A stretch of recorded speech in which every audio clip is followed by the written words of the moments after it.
ஐயா வணக்கம். வணக்கம். வணக்கம். எலெக்ஷனுக்காக வந்திருக்கோம். இந்த வீட்டுக்கு எத்தனை ஓட்டு பாரு? 3 ஓட்டு கொடு. நம்ம சின்ன தெரியல, மறக்காம போட்டுருங்க. பா என்னப்பா இது? 5 வருஷத்துக்கு ஒரு ஓட்டுக்கு 2000 ரூபானா ஒரு வருஷத்துக்கு 400 ரூபா, ஒரு மாசத்துக்கு வெறும் 33 ரூபா, ஒரு நாளைக்கு வெறும் 1 ரூபா. 1 ரூபாய்க்கு தான் நீங்க ஒருத்தா? ஓட்டுக்காக பணம் வாங்குவதும் குற்றம், கொடுப்பதும் குற்றமாகும். பொதுநலன் கருதி வெளியிடுவோம். அக்னி காலேஜ் ஆஃப் டெக்னாலஜி மற்றும் இந்திய தேர்தல் ஆணையம். கேள்விப்போம் தொகுதி உருவான காலத்துலேருந்து தொடர்ந்து இது ரெட்டையில தான் இங்கே ஜெயிச்சுட்டு வருது.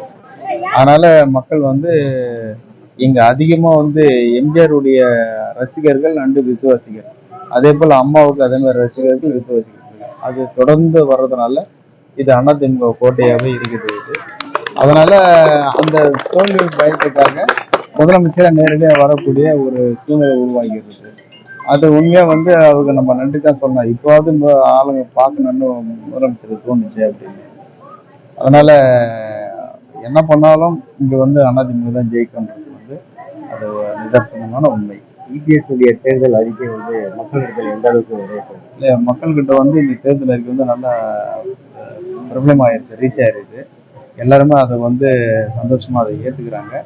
அதனால அதிமுக வெற்றி பெறணும். அதிமுக வெற்றி பெற்றிருக்க அவங்க அறிவிச்சிருக்கிற அந்த வாக்குறுதியெல்லாம் வந்து நிறைவேற்றினா நமக்கு எல்லாமே கிடைக்கும் சொல்லியிருக்கிற வாக்குறுதி அப்படின்ற மாதிரி நினைக்கிறாங்க. வந்து தேர்தல் அறிக்கை வெளியிட்டு அது எந்த அளவுக்கு மக்கள் இருக்கிறாங்க?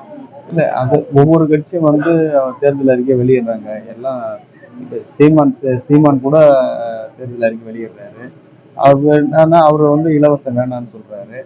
ஆனா இது ஏழை மக்கள் இங்க வந்து அதிகமா ஏழைங்க இருக்கிறாங்க. அவங்களால வந்து இப்போ உதாரணத்துக்கு அண்ணா எடப்பாடியார் வந்து ஒரு குடும்பத்துக்கு ஒரு ஃப்ரிட்ஜு தரேன்றாரு.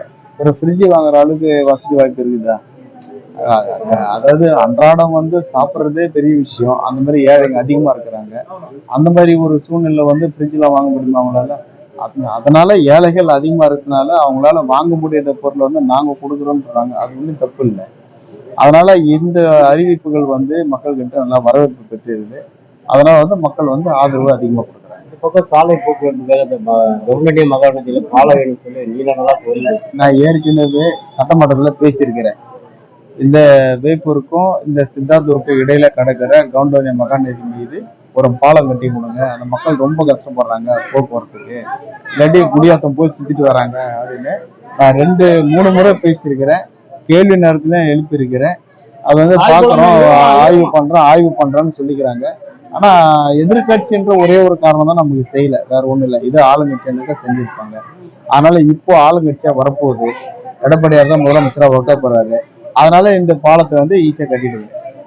அந்த கேவி குப்பம் டு குடியாத்தம் போற நெடுஞ்சாலையில வந்து சென்ட்ரல் மீடியம் வேணும்னு 3 பொதுமக்கள் வந்து ரொம்ப வருஷமா கோரிக்கை வைக்கிறாங்க.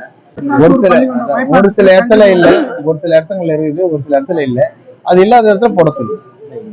இல்லை, நான் ஏற்கனவே பேசினேன், கடந்த முறையே பேசினேன். சிப்காட்டாது இல்லை சிப்காவது கொடுங்க அப்படின்னு. அதை கொடுக்குறன்னு உத்தரவாதம் கொடுத்தாரு அன்னைக்கு தொழில்துறை அமைச்சராக இருந்த தங்கம் தென்னரசு.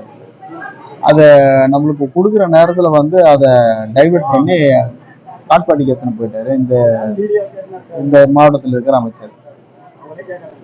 மீண்டும் வரவழைப்புக்கான வாய்ப்பு மீண்டும் அதான் இந்த முறை வந்து கண்டிப்பா அண்ணன் எடப்பாடியார் முதலமைச்சர் ஆகுனாக்கா கண்டிப்பா இந்த கோரிக்கை வச்சு நாங்க இங்க சிப்காட் கொண்டு வரதுக்கு நம்ம